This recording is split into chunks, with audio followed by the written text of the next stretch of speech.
7,564 కోట్ల రూపాయలను 48 గంటల్లోనే చెల్లించడం జరిగిందని గౌరవ సభకు తెలియజేస్తున్నాను. వాస్తవానికి 90% మంది రైతులకు 24 గంటల్లోనే చెల్లింపులు జరిగాయి. గత ప్రభుత్వ హయాంలో పెండింగ్లో ఉంచిన ధాన్యం కొనుగోలు చెల్లింపులకు సంబంధించి 1,674 కోట్ల రూపాయలను మా ప్రభుత్వం చెల్లించింది. తన సోదరీమణుల వంటింటి కష్టాల నుండి గట్టెక్కించడానికి మన గౌరవ ముఖ్యమంత్రి గారు 1999 సంవత్సరంలో దీపం పథకాన్ని తెచ్చారు. ఆ పథకం సాంప్రదాయ కట్టెల పొయ్యి వాడకం నుండి ఎల్పిజి సిలిండర్ల వాడకం వైపుకు పేద మహిళలు మారడానికి దోహదం చేసింది. మహిళలు మహారాణులు అనే విశ్వాసంతో మా ప్రభుత్వం ఆ వారసత్వాన్ని నేడు కొనసాగిస్తూ దీపం 2.0 పథకాన్ని ప్రారంభించింది. ఈ పథకం కింద 90.1 లక్షల మందికి అర్హులైన లబ్ధిదారులకు సంవత్సరానికి 3 ఎల్పిజి సిలిండర్లను మా ప్రభుత్వం ఉచితంగా అందిస్తోంది. ఈ 25-26 ఆర్థిక సంవత్సరానికి గాను దీపం 2.0 పథకం కోసం 2,601 కోట్ల రూపాయల కేటాయింపును ప్రతిపాదిస్తున్నాను. ఈ ఆర్థిక సంవత్సరానికి గాను పౌర సరఫరాల శాఖకు 3,806 కోట్ల రూపాయల కేటాయింపును ప్రతిపాదిస్తున్నాను. సంక్షేమ రంగం ప్రజలకు సామాజిక సంక్షేమాన్ని అందించడమే అధికారం యొక్క ఏకైక విధి బెంజమిన్ డిస్రేలి అన్నారు. స్వర్ణాంధ్ర విజన్ 2047 లక్ష్యాలకు అనుగుణంగా మేనిఫెస్టోలో ఇచ్చిన మా హామీలను అమలు చేస్తూ బడుగు బలహీన వర్గాల సంక్షేమానికి మా ప్రభుత్వం పెద్దపీట వేస్తోంది. వృద్ధులను ఓటు బ్యాంకుగా పరిగణించకుండా వారి జీవితాలకు ఆసరా కల్పించడాన్ని మా ప్రభుత్వం ఒక సామాజిక బాధ్యతగా భావించి మన గౌరవ ముఖ్యమంత్రి గారు సామాజిక భద్రతను ఆర్థిక కోణంలో కాకుండా మానవతా దృక్పథంతో చూస్తూ లక్షల కుటుంబాలకు పెద్ద కొడుకుగా మారి 35 రూపాయలతో ప్రారంభమైన పింఛన్ను ఎన్టీఆర్ భరోసా పింఛన్ల పేరుతో ఇప్పుడు 4,000 రూపాయలకు పెంచడం జరిగింది. దేశంలోనే అత్యధిక సామాజిక భద్రతా పెన్షన్లు ఇస్తున్న రాష్ట్రం మన రాష్ట్రమే.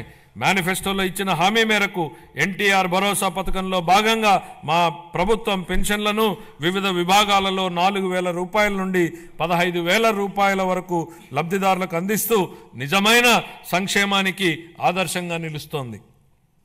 షెడ్యూల్ కులాలు మరియు తెగల విద్యార్థులకు విద్యా సామాజిక భద్రత మరియు ఆర్థిక సాధికారతలపై మా ప్రభుత్వం దృష్టి సారించి వారి కోసం ప్రీ మెట్రిక్ పోస్ట్ మెట్రిక్ ఉపకార వేతనాలను అందిస్తోంది. మా ప్రభుత్వం మొత్తం 27.39 లక్షల మంది షెడ్యూల్ తెగల సామాజిక ఆర్థిక అభివృద్ధికి కట్టుబడి ఉంది. దీనిలో 4.93 లక్షల మంది బలహీన గిరిజనులకు మా ప్రభుత్వం ఐటీడీఏ ప్రాంతంలోని గిరిజనుల విద్య, వైద్యం, మౌలిక సదుపాయాలు, జీవనోపాధి, నైపుణ్యాభివృద్ధి, స్వయం ఉపాధి వంటి వివిధ రంగాలలో సంక్షేమం మరియు అభివృద్ధి కార్యక్రమాలను అమలు చేయడం ద్వారా వారి ఉన్నతికి దోహదపడుతోంది. ఇమాంలు, మౌజన్లు గౌరవ వేతనంగా ఇవ్వవలసిన 90 కోట్ల రూపాయలను 1 సంవత్సరం పాటు గత ప్రభుత్వం చెల్లించలేదు. మా ప్రభుత్వం వచ్చిన తర్వాత వారికి గౌరవ వేతనాన్ని 15,000 రూపాయల చొప్పున చెల్లించాం. నిర్వీర్యమైన వక్ఫ్ బోర్డుని పునరుద్ధరించాం.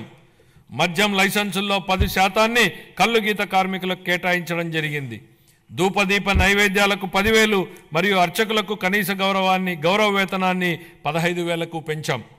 ఇంతేకాకుండా పేదలపై భారాన్ని తగ్గించడానికి దారిద్ర్య రేఖకు దిగువనున్న ఎస్సీ ఎస్టీ కుటుంబాలకు నెలకు 200 యూనిట్ల ఉచిత విద్యుత్తును మా ప్రభుత్వం అందిస్తోంది.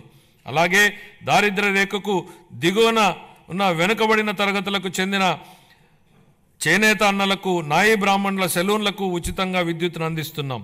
చేతి వృత్తులు, హస్తకళాకారులు, ఇతర సాంప్రదాయ వృత్తుల వారికి గతంలో అండగా నిలిచిన ఆదరణ పథకాన్ని పునఃప్రారంభిస్తున్నాం. ఈ పథకం అందించే పనిముట్లు మరియు ఉపకరణాల వినియోగంతో ఉత్పాదకత పెరిగి స్థిరమైన ఆదాయం పొందడానికి దోహదపడుతుంది. 25-26 ఆర్థిక సంవత్సరానికి షెడ్యూల్ కులాల సంక్షేమం కోసం 20,281 కోట్ల రూపాయలను, షెడ్యూల్ తెగల సంక్షేమం కోసం 8,159 కోట్ల రూపాయలు, వెనుకబడిన వర్గాల సంక్షేమం కోసం 47,456 కోట్ల రూపాయలను, అల్పసంఖ్యాక వర్గాల సంక్షేమం కోసం 5,434 కోట్ల రూపాయల కేటాయింపును ప్రతిపాదిస్తున్నాను. మహిళాభివృద్ధి మరియు శిశు సంక్షేమం అసంబద్ధ సామాజిక కట్టుబాట్లను ధిక్కరించి భారతదేశంలో తొలి మహిళా ఉపాధ్యాయులుగా గుర్తింపు పొందిన శ్రీమతి సావిత్రిబాయి పూలే ఈ విధంగా అన్నారు. ఒక మహిళకు సాధికారత కల్పిస్తే మొత్తం సమాజాన్నే ఉద్ధరించినట్లవుతుంది. మా నాయకుడు గౌరవ ముఖ్యమంత్రి శ్రీ నారా చంద్రబాబు నాయుడు గారు ఈ సిద్ధాంతాన్ని దృఢంగా విశ్వసించి స్వయం సహాయక సంఘాల ద్వారా మహిళలకు సాధికారత కల్పించిన మొదటి వ్యక్తి. వంటగదికే పరిమితమైన మహిళలు స్వయం సహాయక సంఘాల ద్వారా సామాజిక ఉద్యమంలో భాగస్వాములయ్యారు. మన రాష్ట్రం స్వయం సహాయక సంఘాల ఉద్యమానికి పర్యాయపదంగా దేశానికి ఆదర్శంగా నిలిచింది. నేడు మన రాష్ట్రంలో 10 లక్షలకు పైగా స్వయం సహాయక సంఘాలు పనిచేస్తూ రాష్ట్ర ఆర్థిక కార్యకలాపాలలో ప్రముఖ పాత్ర పోషిస్తున్నాయి. స్వయం సహాయక సంఘాల ద్వారా సాధించిన ఈ సాధికారత ఎంతగా ఉందంటే రాష్ట్ర సంక్షేమ విధానాలను మరియు రాజకీయాలను ప్రభావితం చేసే శక్తిగా డ్వాక్రా వ్యవస్థ రూపొందింది. స్త్రీ నిధికి కేటాయించిన నిధుల్లో 750 కోట్ల రూపాయలను గత ప్రభుత్వం పక్కదారి పట్టించింది. మహిళా స్వయం సహాయక సంఘాల సభ్యుల ఆర్థిక సాధికారతకు ఎంతో విఘాతం కలిగించింది. మహిళల ఆర్థిక అభ్యున్నతిలో స్వయం సహాయక సంఘాల కీలక పాత్ర పోషించేలా మా ప్రభుత్వం దిద్దుబాటు చర్యలు చేపడుతోంది. సమగ్ర శిశు అభివృద్ధి పథకం, మిషన్ శక్తి వంటి పథకాల ద్వారా మహిళలు, పిల్లలు మరియు కౌమార దశలో ఉన్న వారికి తగిన పోషకాహారం అందించేందుకు మా ప్రభుత్వం అనేక చర్యలు తీసుకుంటోంది. మేనిఫెస్టోలో హామీ మేరకు అంగన్వాడీ కార్యకర్తలకు గ్రాట్యుటీ మంజూరు చేసిన ఘనత మా ప్రభుత్వానిదే. వృద్ధుల సంరక్షణ కోసం కొత్తగా 12 వృద్ధాశ్రమాలు మంజూరు చేయడం జరిగింది. 25-26 ఆర్థిక సంవత్సరానికి గాను మహిళలు, పిల్లలు, దివ్యాంగులు మరియు వృద్ధుల సంక్షేమ శాఖకు 4,332 కోట్ల రూపాయల కేటాయింపును ప్రతిపాదిస్తున్నాను.